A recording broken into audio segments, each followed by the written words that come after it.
In today's video, we're going to be talking about what I personally think is the best new budget gaming laptop, especially for those of you that like their laptop super thin and clean looking, but most importantly, very powerful. Let's get into it.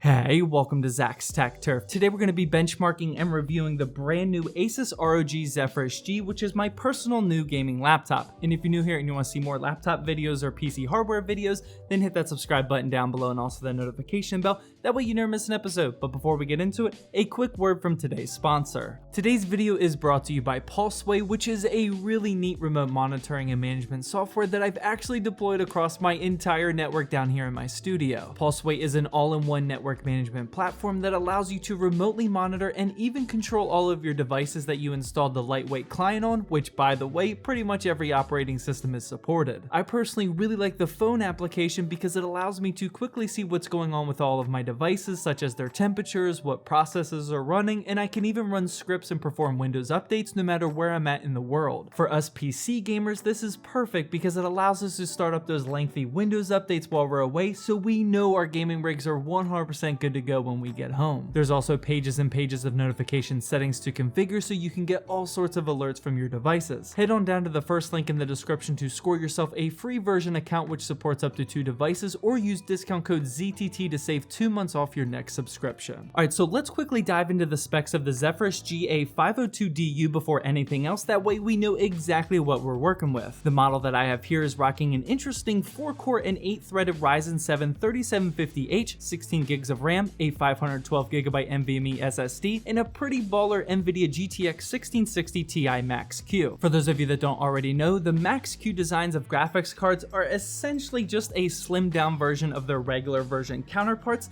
They're just a little bit lower wattage, perfectly designed for these thin gaming laptops. Moving on to the physical tour, we'll start with the screen, which is one of my favorite highlights about this laptop, and this here is a 15.6-inch 1080p 120Hz panel with a 3 millisecond response time, and it's rocking an impressive 81% screen to body ratio with those tiny 6.2mm bezels. During those B-roll shots, you may have noticed that the Zephyrus G is not rocking a webcam whatsoever, and I'm personally perfectly fine with it. I never use a webcam at all, and if I was going to use one, I would buy a little bit more professional one compared to the built-in ones that are never good, and we always review them as being a crappy webcam. So I personally think that this is a progressive move from Asus not including it in this laptop. Continuing through our physical tour, the entire outside of the laptop is pretty much made with all plastic. The lid is rocking a fake brushed aluminum look and a slightly dimmed red ROG logo, which I definitely appreciate it not looking super gamey, but this thing is definitely a fingerprint magnet and hard to keep looking clean. For I/O, the left side is rocking a power port halfway down, a full-size Ethernet port, HDMI 2.0B, a USB 3.1 Gen 1 Type A port, a USB 3.1 Gen 2 Type C port, and a 3.5mm combo jack. On the right side, there's a Kensington lock towards the back, a heat vent which pretty much exhausts all of the heat in the entire system, which I'll talk about later, and 2 more USB 3.1 Gen 1 Type A ports. Despite the impressive I/O, one of my other favorite features about this laptop is just how thin it is, just under 2 centimeters tall, and that's actually very impressive for a budget gaming laptop. Now, you may very well find other gaming laptops with similar specs like the Helios 300, but that laptop is over an inch thick, and that's an automatic no-go for someone like me that needs a thinner style option. Opening up the laptop underneath, we have the Asus 76 watt-hour battery, which is super impressive and can last around 7 to 8 hours, which I'm definitely enjoying. There's one RAM slot that you can upgrade because the other RAM stick is soldered on, so it's indeed a dual channel setup, and there's an empty PCIe Gen 3x2 port for another NVMe SSD if you need more storage. As always with these Gen 3x2 ports, you're not going to see the full speed of an NVMe drive, but for most people, including myself, it's going to be perfectly fine. Over towards the left, you'll see the Azure Wave Wi-Fi card, and this thing is definitely not that great in terms of quality. I saw a couple other reviewers say that the Wi-Fi card in this laptop wasn't good, and I really just thought that they were being elitist and just nitpicking or whatever, but honestly, if you have a pretty good Wi-Fi connection in your house, you can legitimately tell that you're not getting the full Wi-Fi speeds that you should be getting with this laptop. One more thing while we have the laptop open that I want to point your attention to is these fans. Of course, with these super thin gaming laptops, they gotta make the fans have a ton of blades and make them spin at really high RPMs, and with these ones specifically, you can really hear them. By far, my biggest complaint about the entire laptop is the fan noise. These things do a great job at keeping the laptop cool, but they get to like jet engine levels when you're pushing this laptop to the limit when gaming. While we're on the subject, one good thing that comes from all of this is the venting of the hot air, and I'm so impressed with what Asus was able to do here. This is actually one of the first gaming laptops that I've ever used where it successfully keeps the bottom of the laptop cool when gaming, as it exhausts all of the hot air from the one side. This is awesome because unlike most laptops where you have to perfectly position your legs so that you don't get a third-degree burn from the laptop, as long as your legs aren't blocking this one side vent on the side, you're good to go. One thing that is a bit strange is that the vent is on the right side, you know, where 90% of gamers will have their right hand moving the mouse, but it's not like it gets that hot, so I didn't have too much of an issue with this one. Alright, so finally moving on from the cooling and the internals of this laptop, let's talk about actually gaming on this thing before we get into the benchmarks. We'll start with the keyboard, and I was pleasantly surprised that Asus didn't cut any corners with this one. The keys are pretty shallow and have a membrane but firm feeling to them, and they're backlit with just white LEDs, so no complaints from me. The trackpad is also made of plastic, but honestly it was better than I expected, also no complaints for this one from me. As far as the screen goes, this is actually my first gaming laptop with a higher refresh rate display,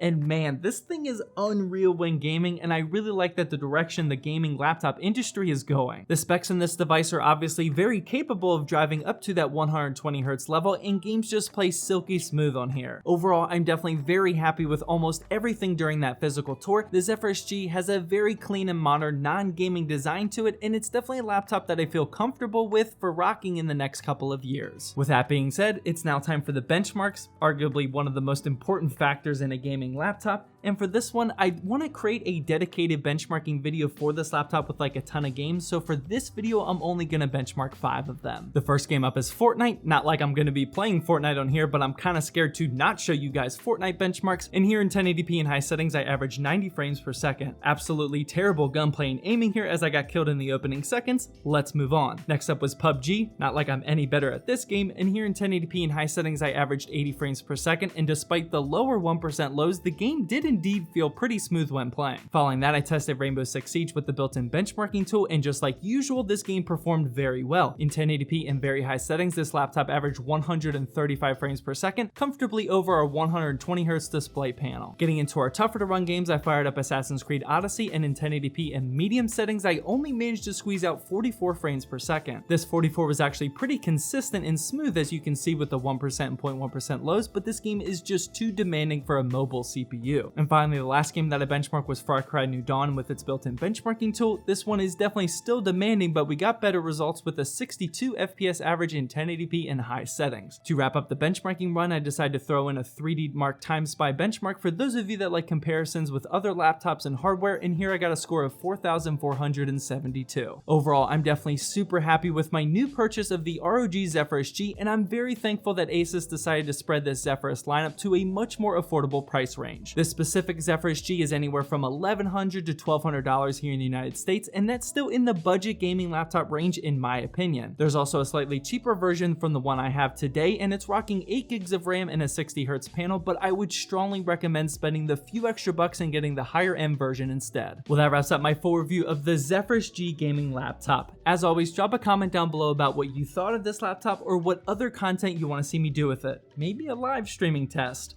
After that, feel free to head on over to one of these 2 videos if you haven't seen them yet, and definitely hit that subscribe button because coming up next, a baller gaming PC build guide.